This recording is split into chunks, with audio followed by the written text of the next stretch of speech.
What's going on, people on YouTube, people on Facebook, man, tapping in. Me and my guy Cordero coming live, like you said, every single weekday. Talk about this wholesale game, man. What we got going on, answer questions, that y'all got, stuff like that. We live on IG too. So what's up with people on IG? They already asked questions, man. So we gonna jump right into it. The topic of the day is how to talk to sellers. And we're gonna answer y'all questions, of course. So, first question, man. ELM City Wise is saying, "How do you choose a market? How do you choose a market, Cordero?" Now, I'm gonna teach y'all the REI next door special. You must see. Now, I do it just like how you said to do it in your videos, but well, I'd say how you do it, and then one thing that I do in particular, but you kind of want to choose based upon population per county, and then a certain number, and we'll talk about the numbers, but a certain number of population, it needs to have that amount of cash buyers. So it's really the ratio to people who live there to cash transaction and cash buyers, because that's an indication that that market is popping, that they got stuff going on there and stuff like that. So you want to make sure that you're not in a market that don't got no activity. You're not in a market that even, and we was talking about this the other day, is like some people would say the best market is your home market. No, actually I saw this in a video. Some people say your best market is your home market. But if you might get lucky to do your first deal there, but if your home market isn't popping for real and you ain't got a lot of cash transactions and people ain't doing stuff, then it might be another 9 months before you get your next deal and you don't know why. So I would say, or what Byron says is like about 100. You look up the population for that county and do it by the county. And I definitely, and this is I guess a more of a rule of thumb. If you're getting started, stay outside of the metro areas. So it's like I'm in Tennessee, I'm in middle of Tennessee. I'm not gonna go right into Nashville because Nashville, Tennessee is the major metropolis, and it's like the competition is stiff there. And so if I can only afford, 600 text messages a day, that 600 text messages is going to get ate up in Nashville. But on the outskirts of Nashville, in like Smyrna, Laverne, them 600 text messages might go a little bit longer way. So you want to look for about outskirts of a major metropolitan area, about 150 to 250 in population. And for every 150, you want about 10,000 or so cash transactions or cash buyers in that area, because that's a pretty hot market. But here's one thing that I personally like to do that I feel like is a hot place or a hot indicator. If you can find, and every state is going to have a couple of cities like this, colleges and then military areas. And then if you can, and this is my, if you can find a state or a city that's got a college and a military base there, then that's fire. That's a little low key gem because, but we talk about it a lot of times. Is you want to find a place that's transient, and that's another indicator of what makes a market hot. When you're saying, well, what market should I go into? Is a market that transient, meaning that people are moving in there and moving out of there for whatever reason. And military bases and college cities is like people are going there for college. They're going to be there for 4 years and they're going to dip out. I know some people whose parents will buy them a property close to the campus just so they can go there and study. And then when they done with it, it's just like, my son ain't going there. They got money. You got professors that dip in and out of there. It's all kind of people that's dipping in and out. And then there's investors too that like to buy inside these college areas. Exactly. Because they know they're going to rent rooms. You know what I mean? They're going to it's just the value. Those places are usually better towns. You know what I'm saying? They're places that people want to live. So like that's my idea. Anyways, military places is always good, man. Military have people moving like crazy. Man, it's like, man, The military, this Clarksville got me. But nah, man, we hit up Clarksville. They got a college, military base. Whoa, Byron, you can't be telling them the secret. You can't be telling them that. Oh yeah. Don't go over there, man. Y'all won't be doing no deals. Clarksville's trash. Clarksville's trash. But nah, man. So hey, we got a few more questions over here on IG though. What skip tracing service do you utilize? You want me? What? Nah, I answered lead Sherpa is what I would tell you to use lead Sherpa. I skip trace close to 1 million properties on lead Sherpa, so I would skip trace using lead Sherpa. That's what I would do. How do you get access to the MLS? Go through a real estate agent. That's the fastest, easiest way to get access to the MLS. Now you can use Prompt Screen, which is a good source to get a lot of information that would be on the MLS, but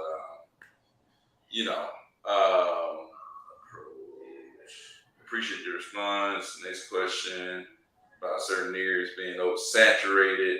So I would definitely take the advice. Yeah, man. Some areas, I don't say oversaturated. It's just that there's big dogs floating in that pond, man. You know what I'm saying?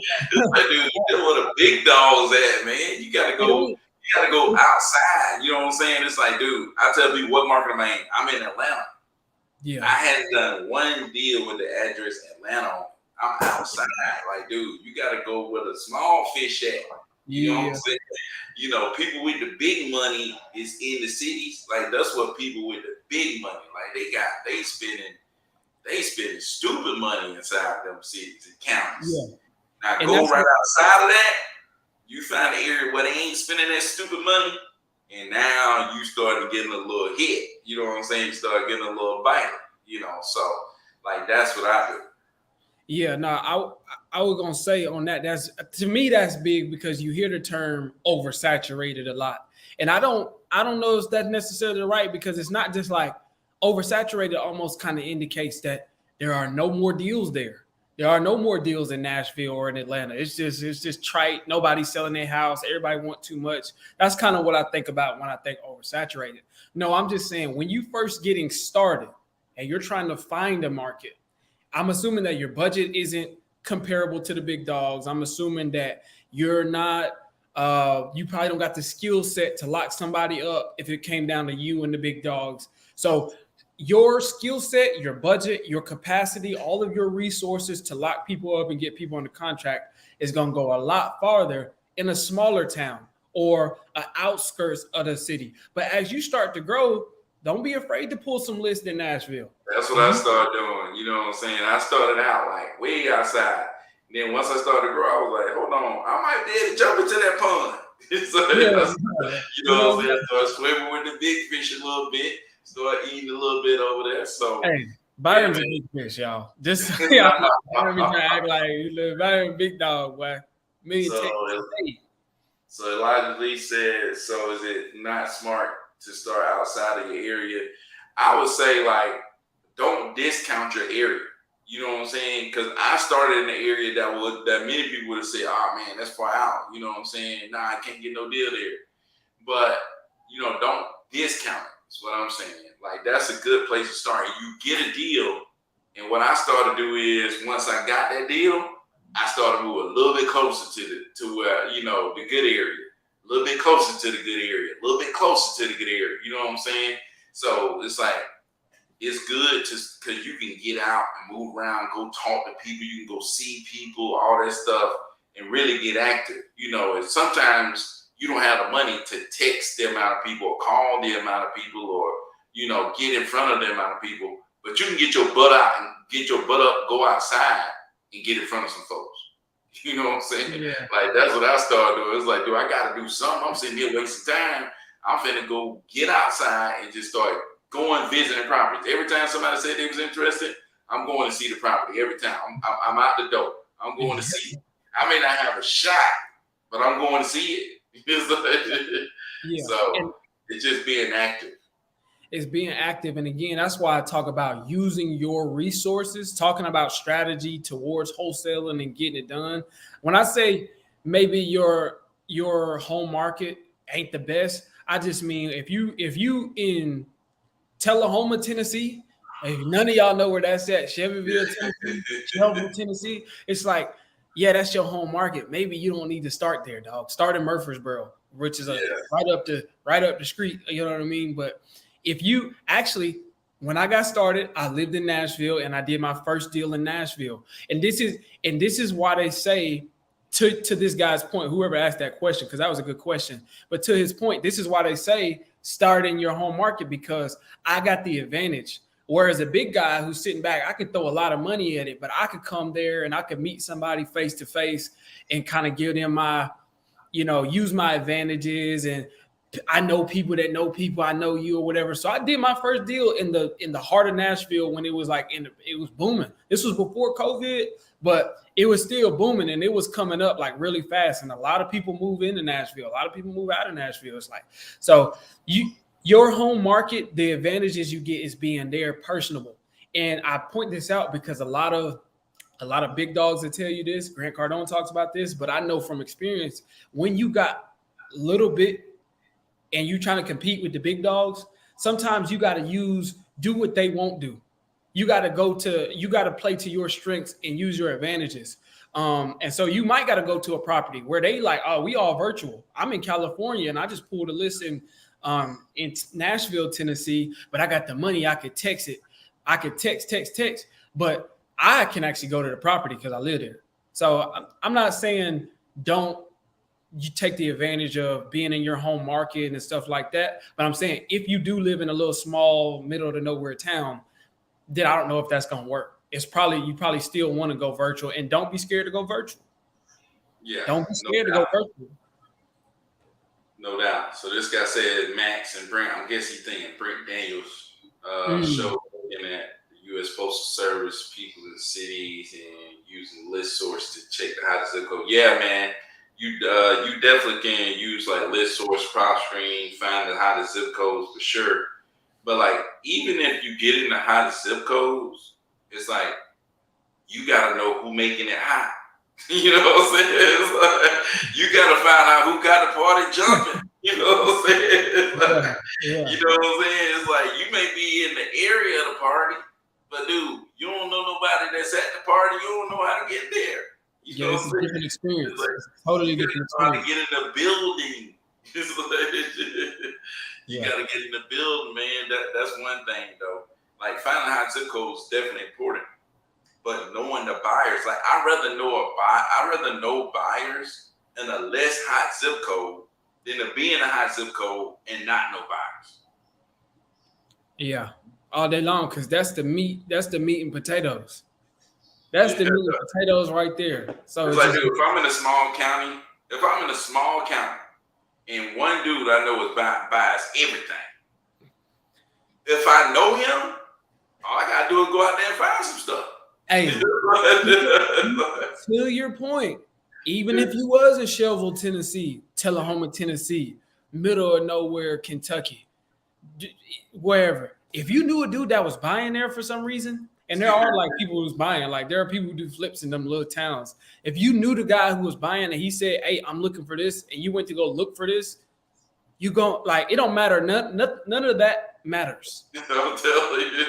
Matter of fact, to answer that guy's question initially, how do you find a market? Find a buyer and then ask them where they buying at. That's how you. That's where you need to be. That's the shortcut. You got to get in the path of money. Like if somebody's money is flowing to an area, you just gotta get it away. You know, so you just gotta get in the way, man. So Wu-Tang, shout out to Wu-Tang, man, always coming through. Some of these vacant owners don't want to be found. Oh yeah, they definitely don't want to be found, man. You know, they don't care nothing about the property. At least say, yo, what's up, man? My guy Cass tapping in for sure.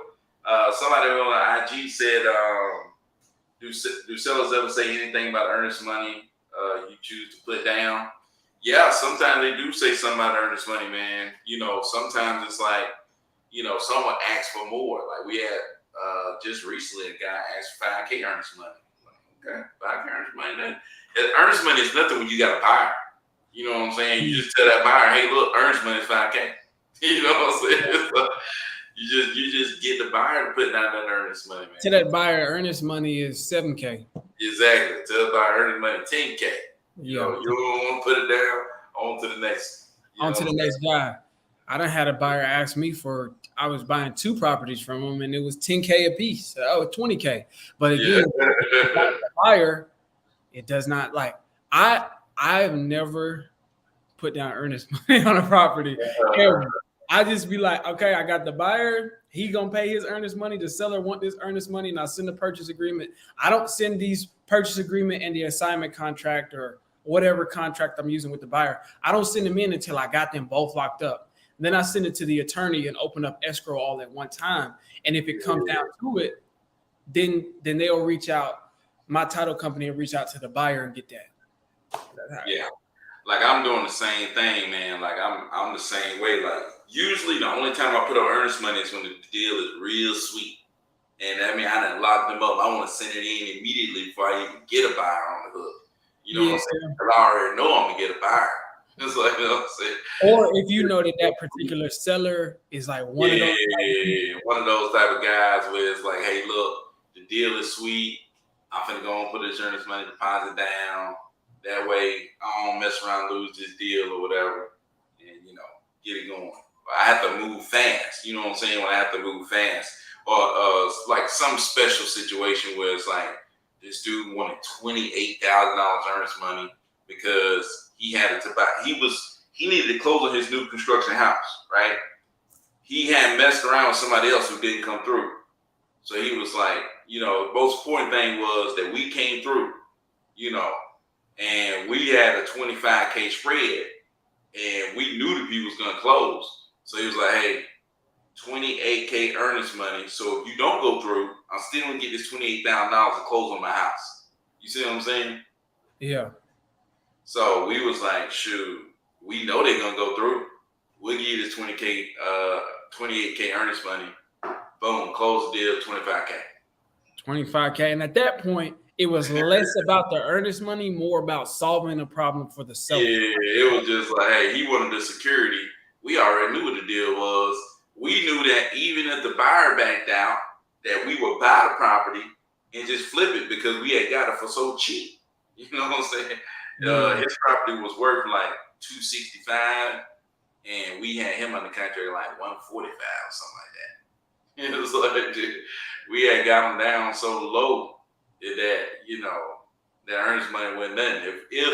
If for some reason that buyer didn't go through, we was gonna buy it and then just turn around and sell it ourselves. So we already knew what the deal was gonna be, but we wanted to go ahead and wholesale it because everything happened like within the span of like 2 or 3 days. Like in 3 days, we submitted them to the attorney's office. They ran title, got everything set up in like 3 days. Boom, closed. And the buyer closed. You know what I'm saying? We didn't have to close on the property. Yeah. So it was like a fast 25K. But here's the thing. And this is 3 days out of this month. And I done had some like pretty quick ones too, like this because it was foreclosure or whatever it is. Like when you got to move quick and it's there, you can move quick, then move quick. But here's the thing. All of that really kind of happens and you're able to do that and able to get put in that position when you know you got a buyer already. When you got the buyer. Now, I think we all like you learn a lot about get your deal. If you find a deal, it's going to be easy to find a buyer. But here's my thing is if you're talking to a seller, which is that's what we're talking about, how to approach sellers. If you're approaching sellers and you don't have a buyer, you don't got no backing, you don't know what you can do, what you can't do, can I close in 10 days or what? Then, first of all, you're putting a lot of unnecessary pressure on yourself to make these commitments to the seller, right? And then you don't even know you can really fall through with. That you don't know you can fall through on. You making commitments, talking like this, you're lying. Let's keep it 100. Let's keep it. You need closing 10 days? Yeah, I mean we can absolutely. You know, and you don't got the money to buy this house. You straight up lying. You being dishonest. We tell the seller straight up like, hey man, we work with a network of buyers, any one of which who can finance the property. And what this allows us to do, this allows us to come in and we can do competitive cash offers. We can be, flexible with the timeline, and we can close in, any condition that the property is in, because we have a network of different buyers with different criteria, and we're not just one single buyer. Now, speaking of which, as I mentioned, we can be flexible with the timeline. When do you need to close on the property? If we can get you what you're looking for, when would you like to close?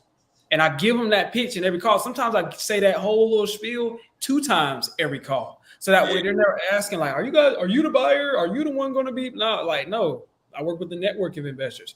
But that, as far as how do I approach the seller in the conversational point, it allows me to speak with confidence and with truth. But then also, too, when it comes to actually strategically, let's take a step back and think about like the entrepreneur version of yourself, the CEO version of yourself, who's trying to put a deal together. Not just when you're talking to the seller, but when you're thinking about, how am I going to put this deal together? It's like, when you know what your buyers can do and you know what they won't do, because that's equally as important, what they will do and what they won't do. Then you know what you can go to the seller and say, well, we can't do this, but we can definitely do that, and we can do this. We can't buy with these tenants in it. We're going to need to be delivered vacant, but we can give the tenants enough time, and we can pay all cash and buy it like this, or whatever the situation is. But if you can't do that up front, then how you gonna know if the seller's like, man, I'm gonna need this much earnest money, and I'm gonna need this? What you gonna do? Put up earnest money and then go try to find a person on Facebook that might buy this house under these conditions? That's a lot of pressure. That's unnecessary pressure, dog. And it's just, I don't think it's the best way to do it. Just make sure that you're talking to these buyers before you even start approaching the sellers.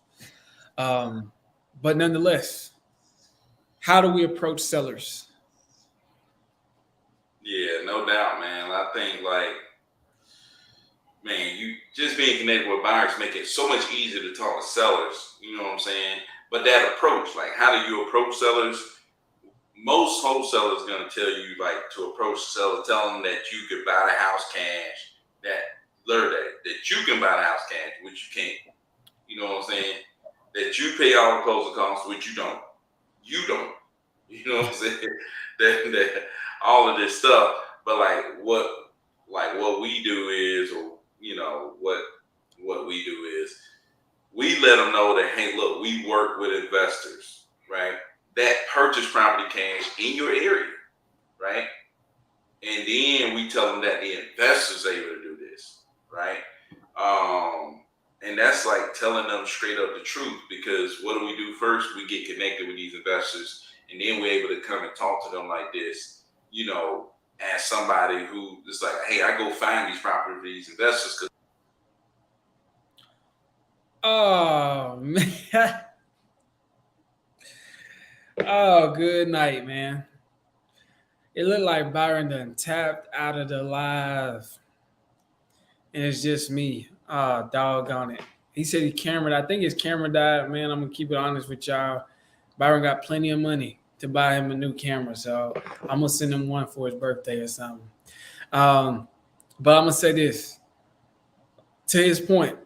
So the biggest thing is how to approach sellers. One, you got to get the buyers first. We talk enough about getting the buyers first. We talk enough about having the buyers in place. Let's pick up now, right there. When you got your buyers, you done met a couple of them. You done figured out what their criteria is. You done figured out what market that they buying in, and this and that and this and that. And you don't actually went to go pull a list. We can talk about pulling a list. We'll do all that on a Fundamental Fridays. But now, how to approach sellers, I think 2 things I want to talk about is, one, how do you like on a more visceral level, how do I approach the sellers? Now that boils down to your marketing channel. Are you going to cold call? Are you going to send out text blasts? Are you going to put up bandit signs? Are you going to be doing PPC? Are you going to be doing Facebook ads? How are you going to actually approach these sellers? Once you determine your market channel, which one works best for you, I think it all boils down. And how do you determine that? I think that all boils down to probably your budget, what your initial marketing budget is going to be. And usually when you're starting off, you ain't got thousands of dollars to do it every month. And you need to set a budget or set some sort of target of something that you can do consistently, because some things take, a couple months before you actually get the return on it. So you need to be prepared to do it consistently. So I would say, if you're going in the beginning, I'm gonna make it short and sweet, dog. Probably cold calling or even texting. I started off with bandit signs. Bandit signs, or like you can buy like 100 of them for $100, or maybe 100 for 150. But then you can start putting them out, and I got a lot of traction off that. Oh my God, what's going on, man? Uh-oh, the audio is crazy right now. Hold on, I got you.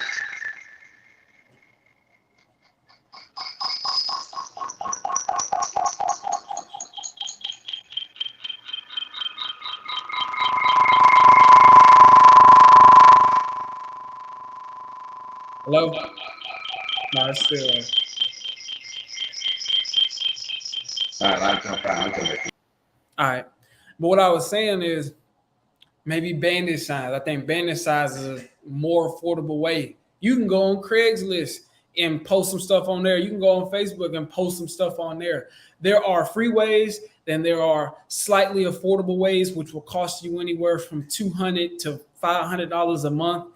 And then there are ways where the sky is the limit. There are people who I heard people spending $100K every month on a market. And then I watched a podcast where Grant Cardone was talking about he spent $1 million every week on his marketing. So there's a range, you know what I mean?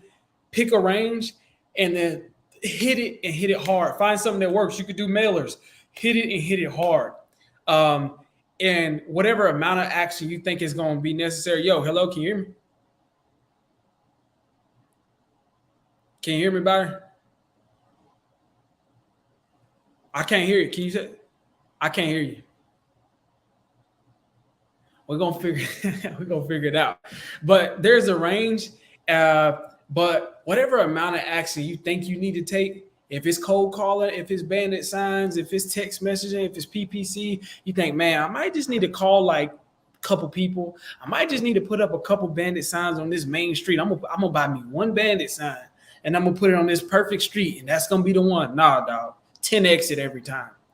10 exit every time, and you should be good. 10 exit and then maybe even 10 exit again. Can you hear me?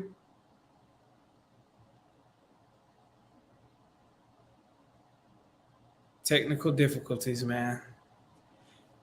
Technology be your best friend and your worst enemy. Or mine, anyway. Can you hear me? Yeah, I can hear you now. Sound good. Oh, okay.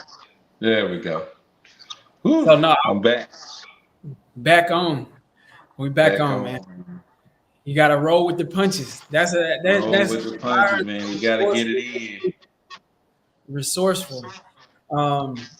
But yeah, I was just talking about the first part of how to approach sellers is like picking a marketing channel, picking a marketing avenue, not just talking to them. Because I think if you beginner, you need to figure out, after you figure out all the other stuff, is like, now how am I going to hit them up? Dollars. Yeah. Hey, man, my technology problems be for real, though, man. Man, I'm just glad you got it, and all I got to do is just get on the laptop. That's all I got to do. Yeah, man. I try to be high tech. I need to get back low tech. I done got an actual camera, an actual connecting my junk to like a real camera. You know? But that real camera got to be all the way charged up, though. But yeah, man, I think the approach to sellers is like one of the biggest things, man, because if you don't approach the whole situation the right way, it's going to be hard for you to speak with confidence. It's going to be hard for the sellers to believe that you're doing what you say you're doing. And then it's like, you just don't have the confidence to go out here and make this happen. You know what I'm saying? Just having the confidence to know that, hey, look, I'm going out here and being legit. One, I get super confident knowing that I got money behind me. You know what I'm saying? It's like, dude, I know this dude got cash, and I know he buying in this area. So when I go talk to sellers, it's like, yeah, I work with this. I'm working with this network of investors. They're buying properties, cash in the area. Yeah, we could do this. Yeah, I think we can do that. And if they ask you anything that you don't know, Yeah. if they this is a good thing. Like, what if I don't know what to say? What if I don't know? What do you say about this? Like, what if they want to increase the earnings? Like, all the questions that you ask, Yeah. you do not have to have the answer, right? Because you've established up front, hey, look, I work with a group of investors, right? And it's Yeah. like, oh yeah, that's an excellent question. I really don't know if our investors would, be willing to do that, but that's something I can bring to them and ask them. It's like, dude, you don't have to know anything. It's like, dude, That's you probably really the don't. best for a new person. I think that's probably the best, one of the biggest advantages. There's many advantages, but that's the one that I got the most benefit out of, and that's the one I like to highlight the most. Is the simple fact that, for one, you set up the conversation with the seller in a way that indicates, hey, I don't have the answers because I'm not even supposed to have all the answers. And so a lot of people are like, well, what if they say this? Then, bro, it's like telling a lie. And then you got to keep up with the lie and tell three, four, five, four more other lies to keep up with that lie. And then by the time you get to somewhere, you realize, man, I done stressed myself out more than I done got closer to getting the deal done. So it's just like, that's one of my favorite advantages, is that you can always say, well, that's a good question. I don't know. Let me see what my investors will say. And then you basically just doing arbitrage. You playing the middleman. And then at that point, you're open and transparent with the seller. They know what to expect, and you're still providing value to them. You just communicated the value that you provide. And I think that's the biggest thing that the wholesale industry have been missing for so many years. Is somebody, how do we explain to the seller how we provide value to them? Well, it's because your everyday seller with some sort of issue, he don't got a network of investors. Yeah. Most They ain't wholesalers, been out here searching investors and figure out what they buy, how they buy, and all that stuff. They don't have the connections. yeah, but most wholesalers don't do that either. Yeah. So that's the problem.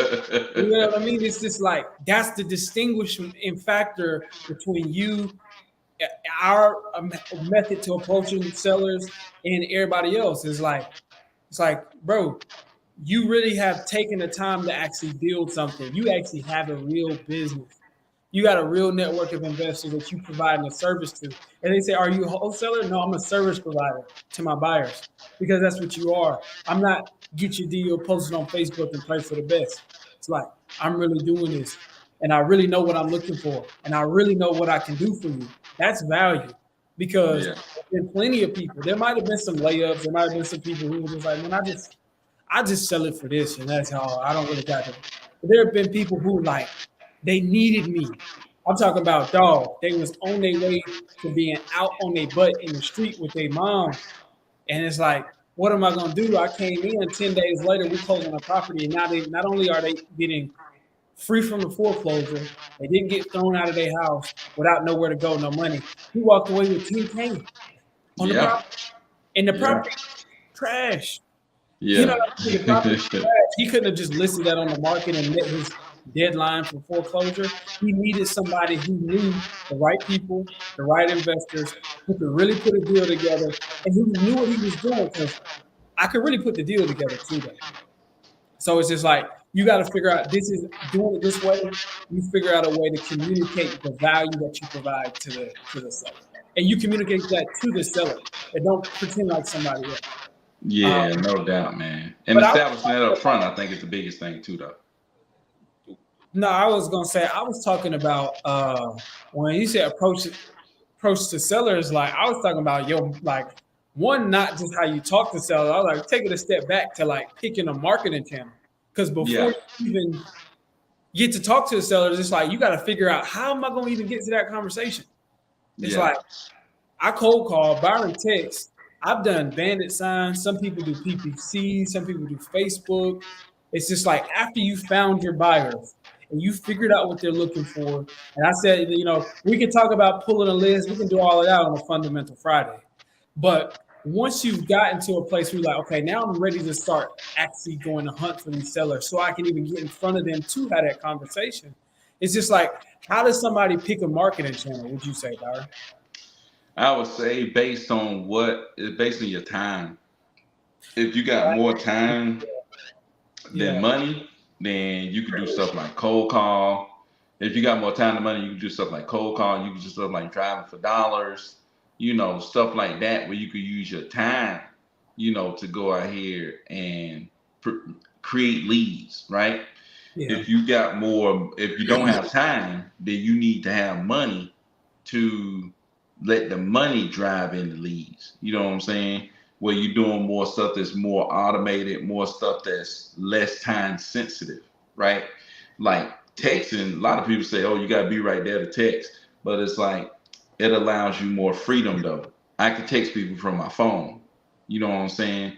Which Yeah. allows me more freedom versus like if I needed to get on a dollar, like I got to literally sit there, you know what I'm saying? Like I can't be at work on the dollar. It's like Yeah. you can't be at work on the dollar. I mean, maybe, but you probably can't be at work on a dollar, right? So, but I could text and You be can't at be work. doing that and You doing a know what good I'm job. saying? Do what? I said you can't be on the dialer and doing a good job at work. Nah, you can't do both of them.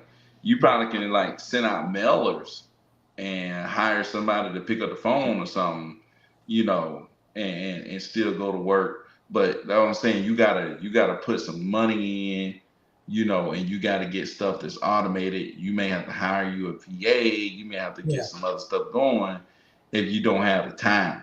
You see what I'm saying? And how you do that is you create time, right? By waking up early or setting aside time during the day to figure out processes, to figure out systems, figure out how you're going to do this in order to, put together something that's going to produce leads. So when you have time, you can focus on those leads, right? So I would text people, send it out during the morning, and I would text people on my phone, but I couldn't talk to them until after work. So I would always set appointments for the evening. You know what I'm saying? Purchase special is not available until after 3 o'clock. You know what I'm Yeah. saying?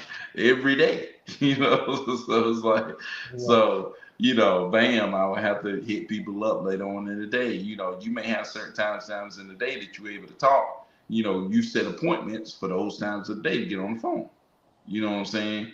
And let your marketing go out, and you still can, let people know that, hey, the purchase specialist, the person you need to talk to is going to be available at this time of the day. Just Yeah. set all your appointments to the time of the day that you're available. That's what I did, anyways. Yeah. No, that's good stuff, man. That's definitely good stuff. Because I was talking about, price point. You could take into consideration price point. Um, is a factor. Like, what is your budget? And some people might got a little bit of money to play with for whatever reason, and then other people is just like, I just got to make an extra 200, an extra $500 a month to be able to throw into, make that out of nowhere to be able to throw into a marketing budget. But that's something to consider too. Is what does my personal schedule look like? Do I have after I make that $200 to buy a dialer every month? How am I gonna make an extra 4 hours in my day, extra 2, 3, 4 hours in my day to sit down and be in a dialer? Or maybe Yeah, text messaging work better for somebody like you.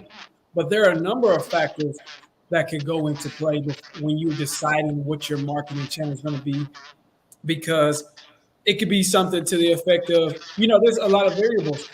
Text and cold call, those are like outbound outreach. I'm reaching out to the seller. But yeah, then if you get bandit signs, PPC, Facebook ads, if you get even mailers to a certain yeah. degree, Mailers. then that's a different way. That's a whole different strategy as far as marketing the sellers, because now you're setting it up to where one of them is prospecting and one of them is marketing. That's the technical term for it. If Yeah, I'm reaching out to the seller, that's prospecting. If yeah, I'm advertising to them, whether it be on the internet, on Google, on Facebook, wherever, that's marketing, and I'm waiting for them to reach out to me. And so them calls could be coming at any point in the day. But yeah, honestly, they're reaching out to you, you probably want to be on top of that. You probably don't want somebody else answering it, or at least somebody else who's more qualified should be able yeah. to do that. Or Like, or or let's say if you are the one, then you get somebody else, but don't have them like doing like the deep talking. You just have them basically setting the appointment for you to yeah, later call that person back. You Yeah, see what I'm saying? It's like, definitely. just like an appointment setter. I'm just taking some details, bam, bam, bam, detail, detail, detail, and then I'm gonna try to set you an appointment, right? And what, like, sometimes when I used to set appointments in the afternoon, but if I knew a lead was hot, it's like, hey, purse specialist give you a call in about 15 minutes. Go Yeah, into the break room, what I'm saying? Go into the break room, give them a call. Go outside, go out back. Hey man, can you watch my class? You that's know what I'm crazy. saying? Ask That's Joe, can you crazy. watch? Hey, ask Joe, can you watch my class? Byron I said, got. "Oh, we watching Forrest Gump today." I Hey, shoot, just turn that know that movie secret. on. I gotta step outside. Hey, 1 minute class. Let me step outside. Hey, what movie? Get Hey, on Byron, that what movie phone, you dude. putting on? Do what? What's your go-to movie that you putting on in class back in the day? Saying a lot. That's not even. Hey, Say a lot. hey, Say a lot. No, no, no, no. Like if we in the middle of like real teaching, then I had something called Time War Trio. Time War Trio was like just cartoons that would warp back into time oh and word, like into history, and they would like go, be experienced in history or whatever, and give them like some cool facts or whatever. But yeah, yeah. Time War Trio, man, I that was thought a you good were one gonna too. say that. What is it? On the U.S. History Channel, where it's like the men who built America or Oh something. yeah, that's a good one too, dude. That's a good one. That's a He, good one. that's Dude, yeah, I showed that one for sure. That was definitely a movie that they were probably watching while I was doing the deal. yeah, yeah. Dude. But honestly, like I was saying to people, it's just like I do cold calling. I think there's a number of different factors that you got to take into consideration about your personal situation and the different options that are out there to consider. We might even need to do a whole different live on the different marketing channels because it's always new stuff. But I can tell you at least why I like to do cold calling and why I recommend most people doing cold calling to start off with if you got the time and you can just kind of cut that out of your schedule because one to start off with it's the most affordable one. And there's a reason Yeah, for that. But it's the most affordable one. You can pick a dialer, just pick a dialer that you like. It don't really matter. I use Batch Dialer. I like Batch Dialer. It's about 200, I would say like $180 a month, but I just round it up to 200 just so you get that in your head. 200 bucks a month, you be in the dialer. You get to go. You got everything you need. You got the dialer and you got the phone numbers to go with it. Um, and then, obviously you have to pay to pull leads or whatever, but uh, you're in there and to get started off, if you start texting, a lot of people, I've had people say, man, I just want to learn how to text. I said, why? Because I ain't getting talking to people. Just because you texting them, don't mean you're not talking to them. Just because you're doing PPC, just because you're doing mailers, that don't mean you're not going to talk to these people. Now, I will say, yes, I have done deals from text and from start to finish. I don't even know what that person looked like. I don't know what their voice sound like. All of it was text message. And this is yeah, before I even heard about like launch control. This is when I just had like a straight, I would just text them directly. You know what I'm saying? I yeah, had like Ring Central, where you can like, it's kind of like a company line, like smartphone. yeah, Um, and I was just texting dude and like did a whole deal from start to finish text message. So that's possible, but for the most part, we're talking about a real strategy that gets you going and do consistent deals. You're going to have to talk to these people, and being in the dialer is going to give you the skill set and the volume to get better. If you completely brand new, you're going to suck at first. That's just what it's going to be. But being in the dialer allows you to talk to enough people and get better and better and better quicker because you're talking to more people. The more people you talk to, the better you're going to get at it. That's period. And so that's why yeah, all no doubt. dialers like, bro, improve your skill set in the beginning and just go in the trenches and just call. And it allows you to call more people faster. I like it.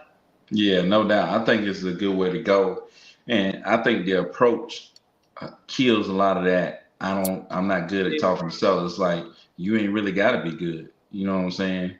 It's like, it's like this is what you do. You just telling people exactly what you're doing. Like, hey, I build a network. I build a network of investors that I'm working with. They're looking to purchase properties. We're reaching out to see if you might be interested in selling. You know what I'm saying? Somebody said y'all use call tools. Yeah, I use call tools for sure. But yeah, man, that approach is big. Being able to tell people that, I think, makes talking to sellers a lot easier. You know what I'm saying? So I would say go back and listen to what we talked about, the approach. Implement that when you're talking to sellers. I guarantee the conversation for you will be a lot easier. You know. So Yeah. that's what I was saying. I would recommend cold calling to get started with. Like, I was texting people mainly because I was teaching, but also like I was setting appointments and talking to people. And then I still had cold callers that was calling. And whenever, like on the weekend, I would jump in the dialer, be calling people. You know what I'm saying? I started jumping in the dialer after work, calling people. Get home from work, jump right into the dialer. You know what I'm saying? But yeah, man. So that dollar, man, just getting in there and talking to people and grinding it out. You know, that's the way to go. But the key is, man, you gotta have buyers, man. You get in that dollar, you can grind it out all you want to, man. But if you ain't connected to the right people, it's gonna seem real tough. It's gonna seem like you ain't getting nowhere. It's gonna seem like, man, this don't work. You know what I'm saying? Right. And if your approach ain't right, it's like you just got to find people who interested in selling. People like, oh, they want Zillow. Everybody wants Zillow. Everybody wants Zillow, but everybody don't get Zillow. You know what I'm saying? You know what I'm saying? It's like, do you want to sell? Like, Yeah. are you really gonna sell this property? If you are gonna sell it, then I'm gonna get you an offer, and I'm gonna bring it to you, and you're gonna have to tell me no about this offer I'm about to bring to you. You know what I'm saying? Real offer. A Like, I'm gonna legit get you an offer offer. we can actually deliver on. And that's something different. I'm not making Yeah. promises because a lot of people, I can't tell you how many times I done dealt with a buyer. We call them the prodigal seller. Excuse me, I done dealt with a seller and then the prodigal seller. Um, but they get to cocky, talking about this and that. Well, I'm talking to this guy over here. He talking about this and that, this and that. Then the whole time it was some newbie wholesaler just saying what he thought he was supposed to say. Locked him up, wasted his time. Then he called me back. Was like, man, well, when they call you back, first of all, they skeptical of you, like you did something wrong. Like, man, I'm nervous. I don't know if I want to mess with anybody and blah blah blah blah. But we can actually deliver them. And so it's just like I had not, I had my younger cousin. He was like, man, how you talk to girls? I'm like, first of all, I don't know if I'm just the guy to talk to. You might want to talk to Byron. You know what I'm saying? Byron Man, you are crazy. already won the game. So You are stupid. but it's just like it's a lot easier to talk to a girl when you know you got something to offer. And I think that goes just in general with people. It'd be a lot easier. It's like if you're a broke dude, maybe you need to focus on getting your bread right, getting your life together before you trying to bring her into your picture and you ain't got nothing to offer her. You know what I mean? But when you got something to offer her, then your confidence and your aura and the way you communicate yourself to her and you can express yourself to her is totally different. I'm not just saying that I'll take you anywhere, I do anything, knowing I can't get myself no McDonald's. You are dumb. Because dude, be doing that, man. People just be doing that in general. But when man, I done got my life together, you know what I'm saying? I got my business going, or I got a degree and I got my job, I got my high profile career, I got my own house, I got my own stuff. Then when you go approach a woman, you can approach her with confidence and respect because one, you respect yourself, and two, you got something to offer her. Now you're not just taking any old thing out there. Now you're Yeah. just like, well, is this the woman? You know what I'm saying? Now I've got to look at you like, are you what I need? Because I got something. I'm bringing Yeah. something to the table. You know what I Yeah. mean? Even just financially. Maybe I done got myself together physically, mentally, spiritually. I'm together. I'm put together. But I had to go do that work first and then go start approaching women to look for the right woman. And so, same thing with sellers is like, I know a lot of wholesalers who are terrified to go talk to the buyers. Dog, go talk to the buyers. Go have those conversations. And just like talking to the sellers, you might suck at that conversation at first in the beginning when you talk to a buyer. But just let them know, be completely transparent. Like, hey, I'm new. but I'm looking to get started. I'm marketing to people. I'm cold calling. I'm cold texting. I'm doing my marketing. And I saw that you were buying properties in this area. I just wanted to know if you could let me know what you're looking for. Could I go search for you some properties? And if I find something, can I bring it to you and you at least get me an offer and let me know what you could do? Yeah, everybody who buying gonna say yes. If you want to Every go all search the for me, midwives. I'll say yes. Go search for me. Yeah, So, dude, everybody gonna say yeah. Go find me something, and I'll buy it from exactly. you. And I was going hard one time. I think I almost just said, man, I'm gonna upload a list of buyers to the dialer and go that hard, which I'm still not opposed to doing. But I was just going hard, calling buyer after buyer. I just said like this week, I'm just going buyer, buyer, buyer, buyer. And that's how I found my first few buyers. Uh, but I was calling so many people, I realized they thought I was offering them some sort of service. Like I was like, hey, I'm gonna can I said, are you open to me bringing you deals? They thought I was like, can you pay me like some sort of monthly fee to bring you deals? That's what they was thinking I was saying. I was like, nah, this I'm not asking you, it ain't gonna cost you a dime. You just tell me what you're looking for, and then I'm gonna go look for it. And if I can find it and negotiate a good enough deal, that's when I get paid. Yeah. And any buyer that's really buying is like they gonna look for that. Oh yeah, they want that all day. I'm looking for me some people that can go do that for me right now. So, but yeah, man, for sure. But shoot, man, we've been on this thing 51 minutes, man. We brought it to y'all still today, man. Tomorrow we're gonna try to do it, at our regular appointed time, man. But shoot, we still got it in today, man. I think this was a good one to approach the sellers, how to talk to them a little bit. Man, if y'all got questions, make sure you drop them in the comments below. Let me know what y'all want us to talk about. Hopefully tomorrow we get on during the day and we can make some phone calls to some sellers, maybe call some agents, let y'all hear how we get down. But shoot, man, I appreciate y'all coming through. It's 11:32. We still got 6, 7 people up in here, still rolling with us, man. But shoot, man, appreciate y'all coming through. Y'all like, subscribe, all the other good stuff, man. Until Appreciate you. tomorrow, peace out.